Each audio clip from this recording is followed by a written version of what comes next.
Ja, men välkomna till dagens webbinarium. Vi ska prata om Amazon och dess intåg här i Sverige. Mitt namn är Jonas Wallin och jag jobbar dagligen med digital marknadsföring på Reaktion. Vi har ett förhållandevis tajt tidsschema, så jag ska bara dra några praktiska saker när vi går in på dagens ämne. Vi kommer spela in webbinariet, så om det är någon som behöver hoppa ut under tiden så kommer det finnas tillgängligt i efterhand. Vi har avsatt lite tid för en Q&A i slutet, så har ni frågor så kan ni antingen spara dem eller så försöker vi ta dem lite på volley under själva sessionen. Men annars så vill jag välkomna min kollega Micke Aldestam in till webbinariet. Hallå! Tja! Och har ni frågor så ställ dem i chatten så försöker vi bolla in dem längs med resans gång när de passar. I övrigt så vill jag egentligen bara välkomna Nate som får presentera sig själv. Jättespännande att höra om dina erfarenheter från Amazon på lite andra marknader inför den lanseringen som Amazon kommer att göra i Sverige. Vi vet ju inte riktigt när. De är väldigt hemlighetsfulla kopplat till det. Men det vi vet är att det kommer att hända. Så att jag lägger bollen i ditt knä, Nate. Let's go. Yes. Hi, everybody. I'm Nate.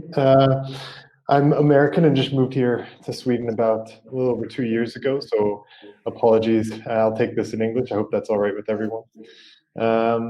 Right now, I work as the director of e-commerce and digital marketing for Urbanista.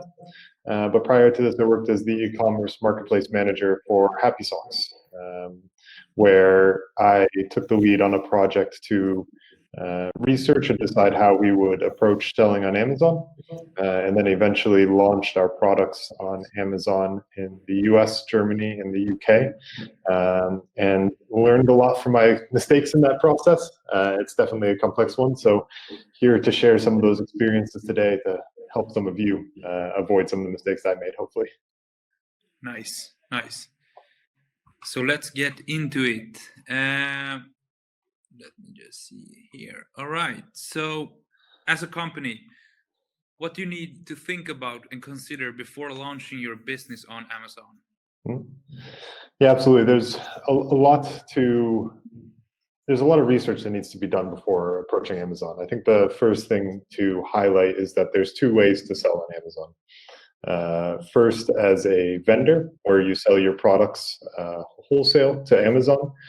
They then own the stock, set the prices, but you still control your product listings, product information, etc. The second is as a seller, and this is the way we decided to go at Happy Socks, where you sell on Amazon Marketplace. So you still control the stock, manage the fulfillment, and in general, it gives you quite a bit more control because you set your prices on Amazon. So that's the first thing to consider. My recommendation for a lot of companies would likely be to go as a seller, because if you sell your stock to Amazon and lose control over the price, they are very committed to having the best price in the market on any product. So if you have competition for the buy box on Amazon and they own your stock, they will always drop prices to ensure they have the lowest, regardless of whether they begin to lose profit on it. So definitely something to keep in mind. The other, I think, is before you start selling on Amazon, this should be a decision that comes from the top down to a certain degree, because it has to be a company-wide. There has to be buy-in from the full company, I think, to be successful. Otherwise, you'll find it will quickly start to create tension as it competes with either your own website.com business or your wholesale distribution business as well. Finally, the last thing I would mention that I think is important to keep in mind before you start selling on Amazon is it is an extremely complex system, and to do it well, you have to, it touches all different parts of your business. So one thing that I learned from my experience at Happy Socks, and that I wish I had done before going into it, was to create what I called an action group with essentially one Amazon expert from each part of the business, including finance, supply and logistics, marketing, and product management as well. Having one person in each of those departments who understands Amazon and how to be successful will go a long ways, especially when it comes to finance and logistics, because If you're going to be shipping your own products, you'll have to decide if you work with FBA, which is fulfilled by Amazon, which is something I highly recommend. But Amazon has very specific requirements to how they will receive products into their own warehouse, which both your warehouse and your supply team will need to understand. And Amazon comes with a lot of questions around tax. That's still an open conversation topic in both the EU and the US, but how you'll be paying either state taxes in the US or country-specific VAT in Europe. It's important to have someone in finance who's on top of that and understands. So based on this, Yeah. looking at the Swedish market, we have a lot of small companies. I mean, 10, 15 people running a company, running e-commerce. So how would you suggest that they handle this? Yeah, I think step one is that there's a lot of complexity. It's not something you'll be able to roll out in a matter of weeks. Really focus on doing your research before you begin selling on Amazon and understand the ins and outs of it. The good news is Amazon has a lot of resources online, something called Amazon University, which are a lot of videos and courses on each part of the business to help you understand it. It's very boring, I can say, after going through about a full Amazon University myself, but it's very informative and I think important to being successful. So if you don't have those resources to commit to Amazon across the company, there can be a super user to a degree, but it will require more out of that person so they can understand the nitty-gritty when it comes to supply, finance, etc. So it's a lot of work, but it's not impossible.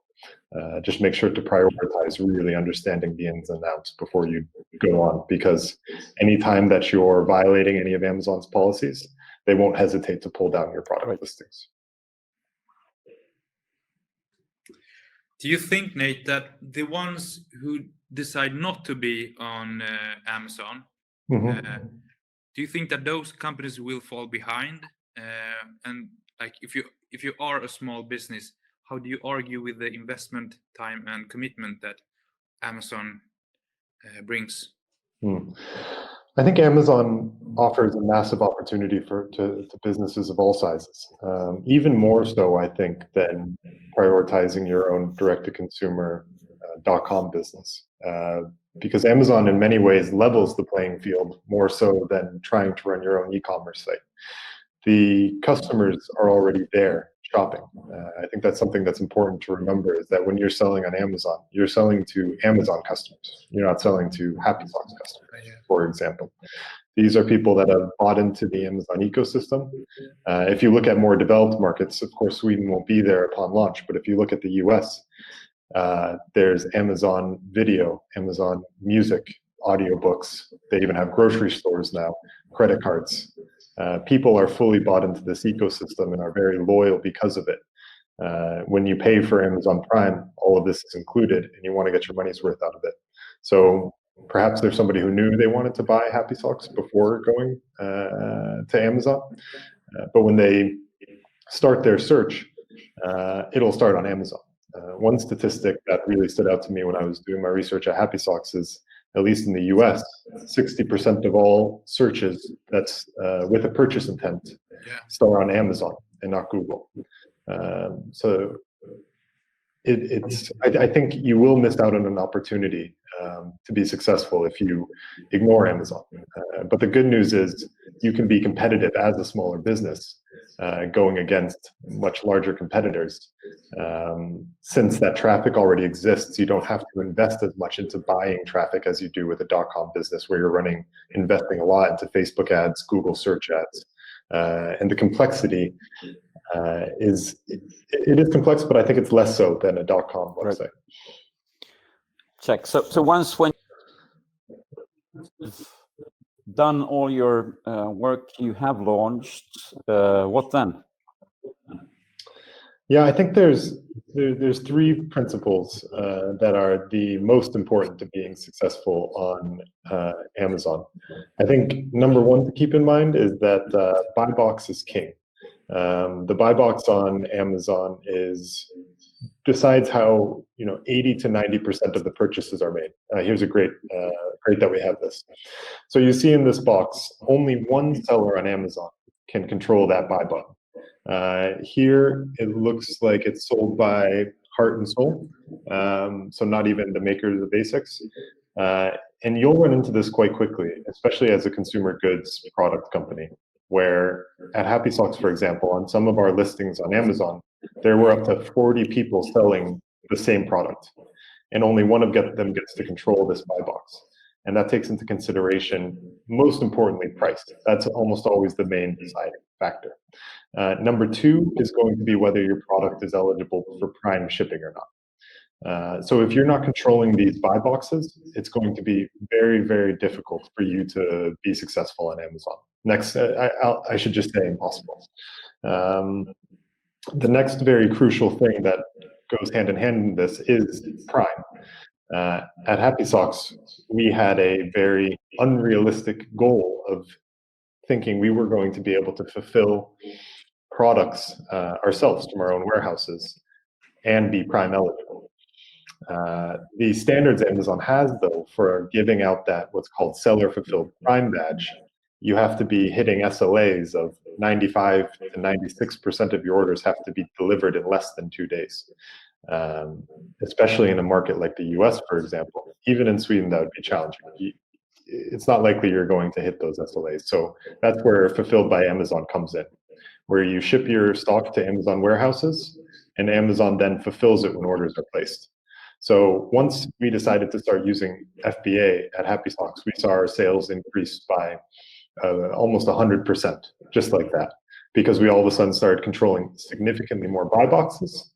And a lot of customers on Amazon, when they shop, you can filter by Prime items. And that's a very common consumer behavior on the platform.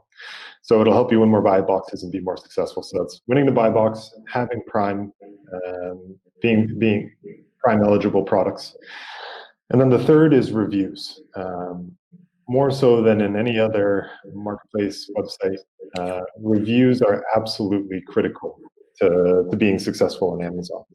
And Amazon's very good at finding the companies that are creating fake reviews too, which is important to keep in mind. So you actually have to really have that focus on customer support, customer service, and a high quality product. If you're falling under 4 stars on Amazon, it impacts everything. If your stars are low enough, you can lose a buy box. I should mention you get rated with stars as a seller, and you get rated with stars as on a product level. If your stars as a seller drop low enough, you can begin losing buy boxes.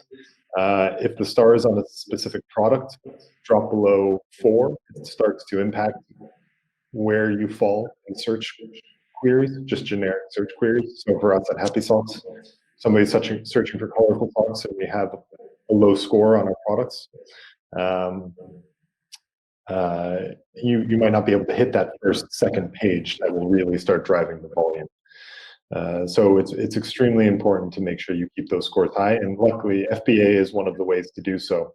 When you register for FBA, a vast majority of orders that are going to lead to negative reviews, I think maybe a lot of you selling products have this experience. The number one customer question is almost always, where's my order? Amazon then takes responsibility for that.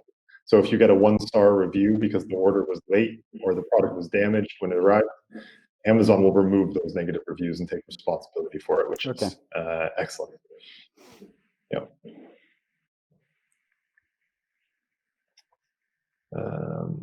So those are, I think, the 3 critical things to imagine, to think about once you launch on Amazon. Nice. What do you have to say about brand registry? Yeah, brand registry is important. And this is one of the things we took into consideration when launching on Amazon as well. This might not be something that's important for all brands, but for Happy Socks, where we're trying to sell a pair of socks for 130, 140 crowns, it's a high price to pay for a single pair of socks. And one of the main factors to delivering those conversions is our brand. And before we launched on Amazon, our products were being sold there. It just was not selling them. And the sellers on Amazon have significantly less interest in how your brand is presented than you do. And many of you listening right now, I can imagine if you were to search for your brand right now on Amazon, it's being sold there already. Luckily, with brand registry, Amazon gives brands some more tools to control how their brand is displayed. So normally, when deciding the product information on what's called an ASIN, a product page for a specific product on Amazon, it's almost democratized. If nobody is the actual brand holder, almost anybody can go in and change the product information, add pictures, change the title. It can be a mess. But with brand registry, after you register with Amazon and prove that you are the brand owner, you can begin, you make the decision on what the title is, what the product information is presented, the images that you want to use to display the product. And then also, most importantly, you get access to what's called enhanced brand content, where Amazon allows you to begin controlling, adding new features to the product page and adding a bit more design to it as well.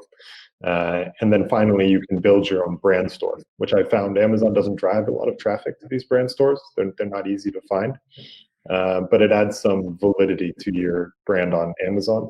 And also when customers see that the brand itself is the seller, I found that it adds some, it kind of reinforces your proposition. Do vi have any, har vi några frågor ute i, har vi snappat upp någon fråga bara för att? Yeah.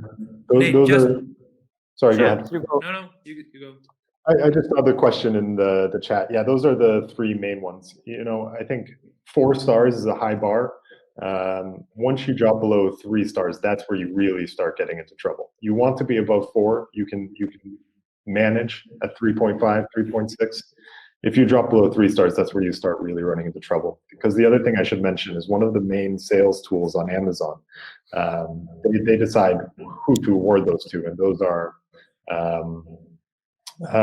are basically deals that they give out to some of their best sellers that will get a placement on the homepage of Amazon sometimes. And if you fall below 3 stars, you're not eligible for getting one of those deals anymore on that product. You know, one thing I should say is it's been about a year since I've worked hands-on with Amazon, so maybe some of these restrictions I'm mentioning have changed since then. But yeah, that was my experience when I was doing it. Are today struggling with SEO and SEM issues. How will that change, in your opinion, when Amazon enters?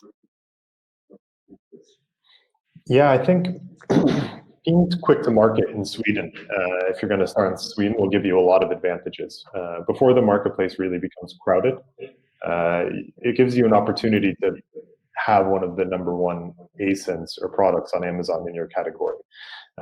Just like Google, keyword research is critical to win those organic sales on generic keywords.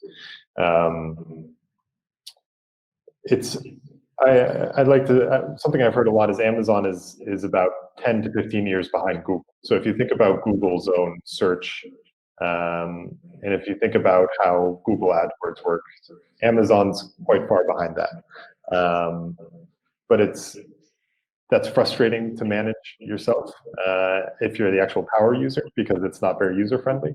But it means that it's a little easier to manage too. It's not quite as complex as Google search. So you can still go with some good old-fashioned keyword stuffing on your product pages. Yeah. The question, do you think Amazon can have a negative impact on brand equity? This goes both ways, I think. If you are not the one controlling your products on Amazon, they're probably going to be sold there anyways. So if you're not registering with the brand registry and controlling all your product information and your images, that's going to have a far more negative impact on your brand than if you're the one there actually selling it yourself. And that's the thing, you can't control if your product winds up on Amazon or not, unless you have very strict control over your distribution network. If that's the case, if you're just a pure digitally native direct-to-consumer player and you don't have a distribution network, then your products likely won't wind up there. And then that's a different conversation to have. But if, like many brands, you do have that distribution network and that retail presence, your products will one way or the other likely wind up on Amazon. So I think it's more dangerous to not take control over those product listings as a seller than if you were to just ignore it. Nate, do you think that if you, as a company, decide to just sell your products on Amazon, how would that business model look like? Just to sell everything that you sell on Amazon? Yeah, I think there is a lot of opportunity there. Sometimes I have people asking about starting brands and how they would approach it. And something I recommend to consider is to only go on Amazon, because there's the investment you need to make into launching the brand is going to be significantly less. There's less work involved listing your products on Amazon than building your own website and trying to buy traffic for a direct-to-consumer business. And then if you're only selling your products on Amazon, you won't have any competition for the buy box. So any traffic you drive to your product pages from ads or organically, you're going to win 100% of that business. So I think it's possible to be successful as a pure Amazon player. And there, you'll find Amazon's really trying to support those brands. There's even things called, they even almost have a startup incubator for the brands that are going to commit to being Amazon exclusive brands. And you'll be able to find some support from Amazon in that way. Right. How can you capitalize on your commercially driven marketing initiatives in collaboration with Amazon? If you're a big enough seller on Amazon, in particular on the fashion side, Amazon struggles with being successful when it comes to fashion. When it comes to electronics and some other categories, you'll almost always find Amazon creating their own version of it. They have all of that. They have all that data. They control everything. So they're quite good at creating their own products and selling them direct to consumers if they see a product performing well. But one thing they haven't been able to do well is launch any fashion brand on Amazon very successfully. So if you're a fashion brand selling on Amazon and you have a commercial, you have these marketing initiatives outside of Amazon and you catch their attention, they'll start opening up some doors for you that you can capitalize on. So while I was working at Happy Socks, I was having conversations with teams that could help us set up a subscription model through Amazon that could help us launch pop-up stores in the US. Sometimes they were even open to us helping them launch a brand of their own, which we didn't do, but there's some opportunities there, definitely. And this is an interesting question about whether Amazon's only for cheaper products or also Gucci Prada. I'd say when it comes to fashion, in the past, it's only been more of the mid-level and cheaper brands that have been successful on Amazon for fashion. On electronics, they're the #1 electronics marketplace in the world, online or offline. All of the highest end electronics will be sold on Amazon, and you can be successful with that. But like I said, Amazon's trying to make a big push into fashion. So they just signed a deal with Anna Wintour in Vogue, I believe, to start trying to build out a more high-end premium side to Amazon for the fashion brands, those upscale luxury fashion brands. So they haven't been able to do it well yet, but they're not. I don't think they're going to stop until they do it. If you're a business to business, how would you look at Amazon? Yeah, be very careful about what you sell Amazon. I wouldn't give them access to your full collection. They're likely only going to want the bestsellers, which they'll figure out quite quickly for themselves what those are. If you're business to business with Amazon, #1 tip: the work doesn't stop after you sell to Amazon. You're still responsible for your products being successful once they're on Amazon. You still have to control all your product information, do your advertising, etc. It's just that Amazon controls the price and how often they want to buy from you. But if you're not really focused on making those product listings successful, and Amazon's not seeing any sell-through to the end customer, they're not going to come back for a second purchase. They might even take your product listing down off of Amazon and refuse to buy more from you, and you've lost out on the channel. So really focus on making sure that there's that sell-through as well. How does Amazon ship between the countries? Yeah, so it's different between a lot of countries. Once you put your stock into FBA, that's what I'll speak to in particular. There's a couple ways to do FBA in Europe. There's multi-channel fulfillment, and then just normal international fulfillment. So you can choose an option as long as you're VAT registered in all of the countries Amazon has warehouses in. It's 7 in total in Europe. It's the 5 where This might have changed actually now with Netherlands and Sweden opening up too. So there's probably more like 9 countries. But there's France, Germany, England, Spain, Italy. Then they have a warehouse in Czech Republic and Poland, I believe, as well. And now they'll likely have warehouses in Sweden and Netherlands. So when you enter your products into FBA, you kind of lose control over where it goes. Amazon will move it around their network of warehouses. And sometimes what we saw, we didn't even launch on Amazon France, but once our stock went into FBA, our product listings popped up anyways with us as the seller. It's the craziest thing. They kind of take control. When it's Sweden and the US, those are 2 separate FBAs if you're doing it yourself. So you have to ship them separately. So you'll ship some of your products into the Swedish warehouse, and then you have to send a separate shipment to the US for them to stock some of your products. If you're doing the fulfillment yourself, then it's going to be whatever methods you already have in place with an integration from Amazon to your WMS. How do you think? We have a question here, and I think it's regarding. Well, yeah, you can see it. The Swedish e-commerce sites, most of them see Amazon as a threat, not as an opportunity. Have you got any comment on that? I think Amazon's definitely going to be a threat to a number of the marketplaces, like Boost or Dustin. These retailers, it's absolutely going to be a threat. They're going to come in with extremely fast shipping, extremely cheap shipping with Prime, free in a lot of cases, and they're experts in delivering the largest assortment. So it's going to be a threat for those businesses. One interesting thing, though, is Amazon launched in Australia last year, and I think Australia is interesting because it's in a way very similar to Sweden in many ways when it comes to the e-commerce landscape there.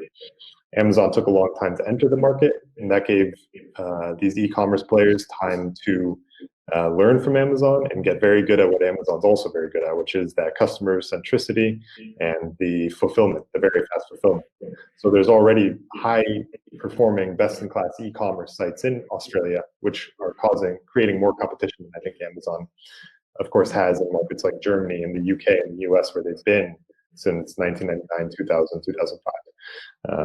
So I don't think it'll be instantaneous, this Amazon domination in Sweden. And some of the fashion retailers will still do what they do better than Amazon, like Boost, like Zalando, because they have that specialization. If you're a brand that focuses a lot on e-commerce, I only see it as an opportunity. It's a new sales channel, a new set of customers to reach affordably. And Amazon is one of the best opportunities for internationalization. You can so easily enter the German market or the UK market, French, via Amazon, much more so than if you were to do it yourself. As you said, Nate, that working with Amazon is extremely time consuming. When should you consider hiring an agency to help you out? Do you have anything on that? Yeah, I would say agencies are a huge help. I use them at Happy Socks because it's a lot of manual work, uploading all of the product information, maintaining it, responding to customer service tickets, and just having some experts to ask those tricky questions to. I would say be careful about the type of agency you go with, though. A lot of the really large media buying agencies are trying to sell media buying support on Amazon, and that's not where you're going to need help. You need to find an Amazon specialist agency that knows how to work with FBA, that knows how to upload all your product information in an efficient way, that already probably has communication with Amazon themselves, because talking to a real person at Amazon is going to be one of your biggest challenges. Like Google and Facebook. Exactly. So definitely consider looking into an agency to help you with a lot of that heavy lifting, the really manual work. But if you're already doing Google or Facebook advertising, those people can also do Amazon advertising without a lot of issues. Yeah, right. On the sustainable shipping alternative on Amazon, I actually don't know about that, so I don't want to give some false information. If there's not already, I imagine it's maybe coming, but I'm not sure if they've launched anything like that. And then whether it's better to have your own brand or be a real retailer, I think it's definitely better to have your own brand because you're going to have much better margins to work with. Amazon, Amazon on average will take about 15% of the sales price in commission. And then if you're using FBA, that looks like about another 8% on top of that. So you're looking at 20 to 25% margin going to Amazon. And then you have to consider the cost of sale in your advertising. So if you have that factory purchase price to work with, you're going to have a lot more wiggle room on the margin than if you're a middleman buying products. But if you're a seller, if you're a retailer and you want to become a seller on Amazon selling all those goods, you can definitely still be successful. You're going to have a huge assortment of products that you can sell. And it's definitely not impossible to be successful, I don't think. But being a brand, I would say it's easier. Nice. Har vi fler frågor? Vi har bränt igenom 30 minuter nu. Ska vi... There's a lot to cover in 30 minutes. Yeah, it is. Yeah, this is only scratching the surface. There's a lot more to go into, of course. If there's any more questions, I've got a few more minutes to answer if that works. Amazon.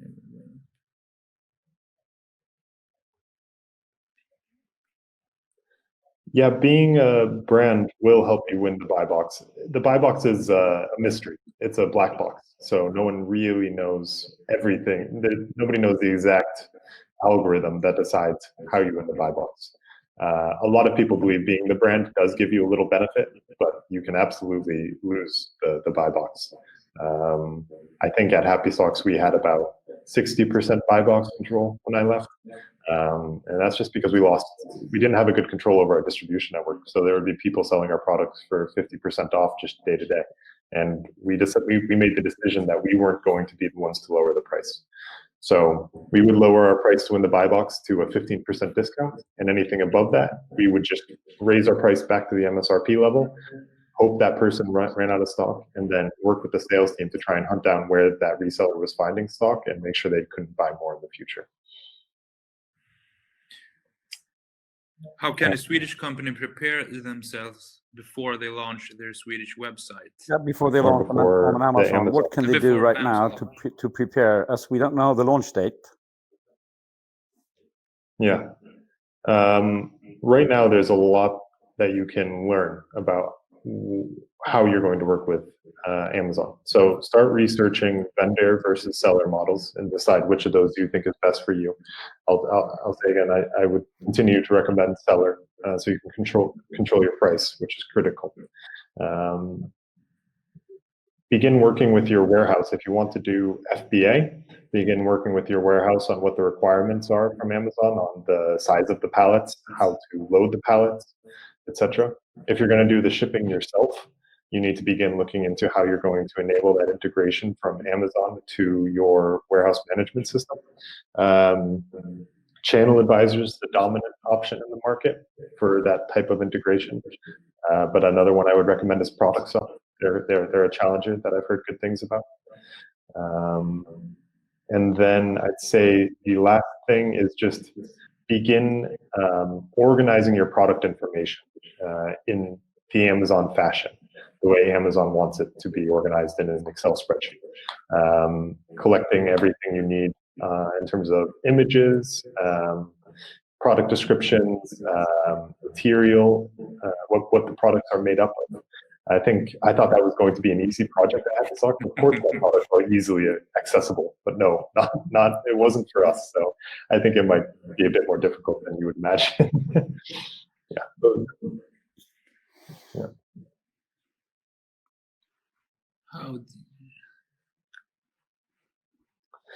That's a really good question. A lot of very painful digging.